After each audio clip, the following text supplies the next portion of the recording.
Et bonjour à tous, aujourd'hui on se rejoint pour un nouveau tutoriel où on va voir un mix de deux techniques qu'on a déjà vu précédemment, puisque je vais utiliser un Raspberry Pi 0 converti en clé USB Rubber Ducky afin d'exécuter un script sur le PC de ma victime qui va télécharger un payload qui va ensuite initier une connexion en reverse TCP à un serveur Metasploit distant. La semaine dernière, on avait vu un tuto sur comment créer sa propre clé USB Rubber Ducky basée sur les repos GitHub de Droid Ducky et Hardpass. Malheureusement, ça mettait du temps à démarrer, ça utilisait un pilote de clavier compilé en QWERTY, bref, c'était un peu bancal. C'est pourquoi aujourd'hui on va voir le repo PoonPy qui a été initié à l'origine par Mame82. Tous les liens de téléchargement seront disponibles dans la description de cette vidéo. Ce réseau GitHub, il est à peu près dans le même esprit que ce qu'on a vu la semaine dernière, c'est-à-dire que vous allez pouvoir modifier le HID de votre Raspberry Pi 0 pour pouvoir, entre autres choses, par exemple récupérer le hash NTLM-V2 de la session de l'utilisateur sur lequel on a connecté notre Raspberry Pi 0 afin de bypasser l'écran de verrouillage de Windows 10. Ça ne marche plus sur les nouvelles versions, ça a été patché depuis. On peut également obtenir un shell distant, donc sur le même réseau local, ou bien alors si vous avez le Raspberry Pi 0W, donc qui est la deuxième déclinaison du Raspberry Pi 0 qui embarque un module Wi-Fi, vous pouvez également créer un réseau Wi-Fi sur lequel votre attaquant pourra se connecter afin d'obtenir un shell distant sur la machine sur laquelle le Raspberry Pi 0W est connecté. Nous, dans notre exemple aujourd'hui, on va simplement se servir de la méthode HID Keyboard qui va nous permettre de modifier le HID de notre Raspberry Pi 0 afin de le faire passer pour un clavier et on va pouvoir exécuter des scripts USB Rubber Ducky. Ce projet il est carrément mieux que celui que je vous ai présenté la semaine dernière, tout simplement parce qu'il embarque un pilote de clavier en disposition AZERTY. On n'a plus besoin de passer par une table de conversion pour créer nos scripts Rubber Ducky, c'est quand même beaucoup mieux. Et donc aujourd'hui on va se servir de cette attaque HID Keyboard afin d'exécuter un script sur le PC de ma victime qui va télécharger puis exécuter un payload qui va lui-même initier une connexion en reverse TCP à un serveur Metasploit dont j'aurai le contrôle, et donc de cette façon je vais pouvoir prendre la main sur le PC de ma victime simplement en y branchant mon Raspberry Pi 0 en USB. Évidemment, comme à chaque vidéo de ce type, je ne vous encourage en aucun cas à reproduire ce qui va suivre autre part que dans un environnement de test, et sachez que tout ce qui va suivre est exécuté sur un réseau local dont je suis l'unique propriétaire. Je vais donc dans un premier temps créer mon payload. Pour cela, je lance un terminal. Je tape ifconfig afin de récupérer l'adresse IP de mon interface Ethernet 0. Je fais ensuite sudo msf venom. L'architecture c'est du x86. La plateforme c'est donc Windows. Et mon payload sera de type Windows Shell Reverse TCP. Le lhost c'est donc mon adresse IP de mon interface Ethernet 0, donc celle que je viens de copier. Elle porte 4444, c'est le port par défaut. L'option "-o" me permet de préciser le fichier de sortie, la output. Je clique sur entrée afin de générer, de compiler mon payload que je vais ensuite déplacer sur un serveur web.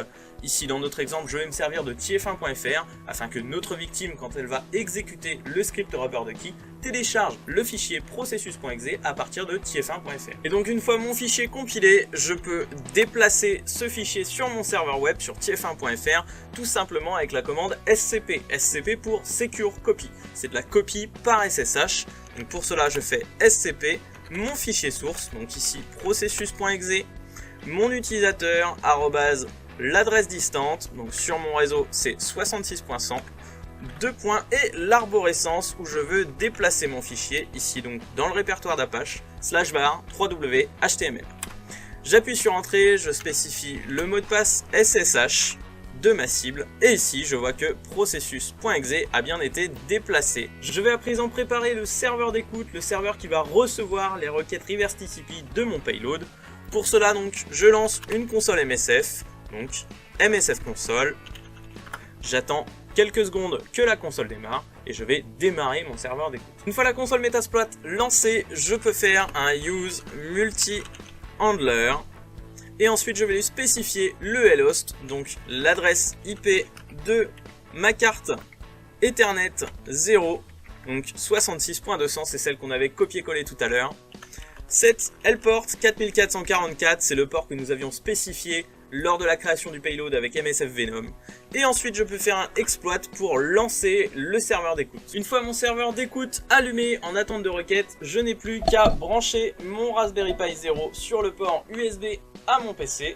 Je l'ai configuré donc comme la vidéo précédente, pour le moment en Ethernet. Si vous ne savez pas comment configurer, comment initialiser votre Raspberry Pi Zero, je vous encourage à regarder la vidéo précédente qui s'affiche juste ici. Cette vidéo vous aidera à télécharger Raspbian, à l'installer sur une carte micro SD, à faire les premiers démarrages, les premières configurations du Raspberry Pi Zero. N'hésitez pas, si vous avez le moindre doute, à aller checker cette vidéo. Et donc une fois mon Raspberry démarré, je n'ai plus qu'à partager ma carte réseau sur laquelle j'ai ma connexion internet avec mon Raspberry.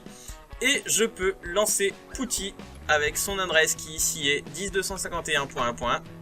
J'ai une demande d'échange de clés pour activer l'accès SSH. Je m'identifie avec mes identifiants. Et ensuite, je peux faire un sudo apt-get update. Une fois que vos updates sont faits, il ne vous reste plus qu'à installer PoonPy donc sur votre Raspberry. Pour cela, vous n'avez qu'à suivre le lien qui figure dans la description de cette vidéo pour vous retrouver sur le repo GitHub de MAME82. Tout en bas, vous avez un lien vers la section Install. Donc lorsque je clique dessus, j'ai les étapes d'installation. Donc pas besoin de me les demander en commentaire.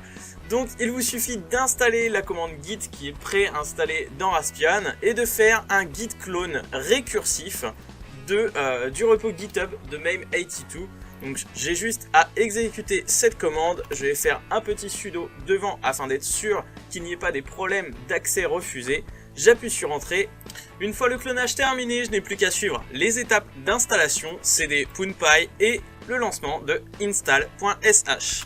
Donc cd PoonPy sudo install.sh. Et là c'est parti pour plusieurs minutes, voire 1 ou 2 heures d'installation. Une fois l'installation terminée, ici ça m'aura pris à peu près 1 heure, il vous suffit de redémarrer le Raspberry afin de mettre à jour le firmware. Donc pour cela, juste un sudo reboot. Une fois le Raspberry redémarré, vous pouvez vous y reconnecter. Attention, un serveur DHCP est inclus dans PoonPy. Donc l'adresse IP de votre interface a changé. Vous êtes désormais en 172.16.0.1. J'ai donc une nouvelle demande d'échange de clés et je peux me reconnecter au Raspberry. Je dois donc modifier 2 fichiers afin d'exécuter l'attaque par HID keyboard. Donc pour cela, je vais faire un sudo nano PoonPy et ici j'ai un fichier qui s'appelle setup.cfg. J'édite ce fichier et tout en bas, je vais pouvoir modifier le type de payload. Ici j'ai un payload network only, je rajoute un dièse devant afin de le mettre en commentaire et je vais éditer l'avant-dernier payload égale hidkeyboard.txt. CTRL X pour quitter, Y pour enregistrer. Je dois ensuite modifier le payload que j'ai choisi. Pour cela donc sudo nano PoonPy de nouveau. Ici j'ai un répertoire payload et à l'intérieur je vois que j'ai mon hidkeyboard.txt. Donc hidkeyboard.txt. Dans ce fichier, je vais pouvoir modifier la langue de mon clavier afin de prendre un clavier à disposition AZERTY. Et juste ici, je vais pouvoir modifier le script USB RubberDucky. Donc je vais faire un copier-coller de mon script que vous pourrez retrouver dans la description de cette vidéo. Ce script est tout simple, il va avoir pour effet d'appuyer sur la touche Windows plus R, ce qui va ouvrir le menu démarrer. Je vais ensuite ouvrir un PowerShell en tant qu'administrateur. Je vais donc avoir une demande d'élévation de privilèges. Je vais effectuer une simulation flèche de gauche et appuyer sur entrée. Et ensuite, je vais spécifier donc la source, donc tief1.fr/processus.exe. Le fichier de destination, ici j'ai tapé randomstring.exe. Ici, j'invoque un objet WebRequest, je télécharge mon fichier et ensuite je l'exécute. Une fois ce fichier édité, donc CTRL X pour quitter, Y pour enregistrer. Je peux faire un sudo shutdown-h now, d'éteindre mon Raspberry.